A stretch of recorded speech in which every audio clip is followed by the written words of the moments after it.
Today's All Around the World edition takes us to two students from two different corners of the world.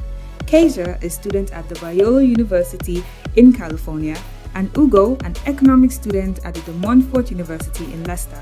In today's episode, they'll be telling us how they feel young people can find joy in loneliness, sadness, depression, and anxiety. So stay tuned. So in my experience, depression just popped up. Like, I didn't even know it was gonna happen. I've never felt it before.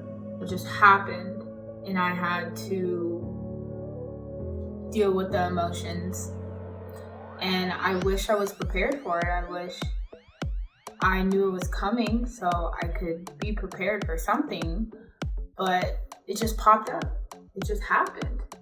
So I feel like, to answer the question, how to prevent it, I think you just have to know yourself and know what triggers those emotions in your life.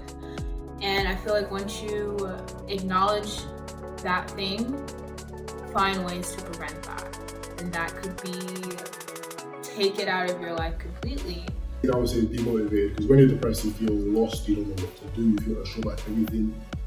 You know where you are, but like you know your position, you know what your situation is, but you don't know how to articulate it, what to make of it, how to feel about it. And the first thing I would say, just try to find motivation. Because when you're motivated, it says all of those things straight. You feel good. You feel like you have a plan. You feel sure. You feel excited. You feel like there's something. So you feel purposeful. The advice that I usually hear from people, it's like, make sure you occupy yourself enough to where you forget about it. I don't think that's necessarily healthy for the mind. I think it's important to acknowledge that you're feeling sad and angry or depressed or anxious or worried, because those are real human emotions, and Jesus himself actually felt this way. Once you acknowledge those emotions and you realize what's going on in your body and in your mind, then I would recommend to start to find some productive things to do with yourself. Because I feel like with that, you're able to stimulate your mind in a way where you're away from the negative thoughts and you're doing something that you enjoy. Anxiety especially, it's a natural body reaction, so you feel the things are going to make you anxious. So I feel like you have to monitor yourself, especially for depression. You have to be self-aware. You need to be self-aware. Know how things make you feel. You need to know what makes you feel the way you feel, how you react naturally to things. So when you know all these things, you can sort of monitor, you sort of have the idea of yourself. And so when things start to change or start to make you feel a certain way, then you know, okay, you can pinpoint, that's what made me feel this way, that's what makes me feel anxious, that's what makes me feel sad. I always refer to my favorite Bible verse, Proverbs 3:5-6. It's trust in the Lord with all your heart and do not lean onto your own understandings. In all your ways acknowledge him and he will set your path straight. Just understanding that, it has really helped me move forward and stay positive, because when things in my life happens that I have no idea why, and it's hard to see a light from it, I just reflect on how great God is. Two things. Either you change that thing that's making you feel that way, or you change the person you are, how you react to those things.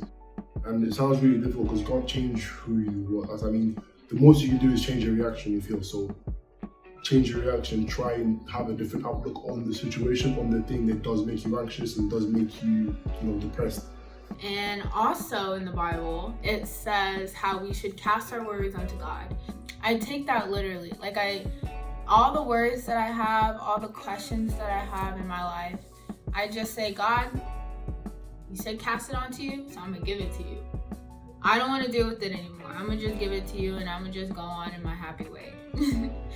Well, not exactly, but I still give it to God. He will take care of it.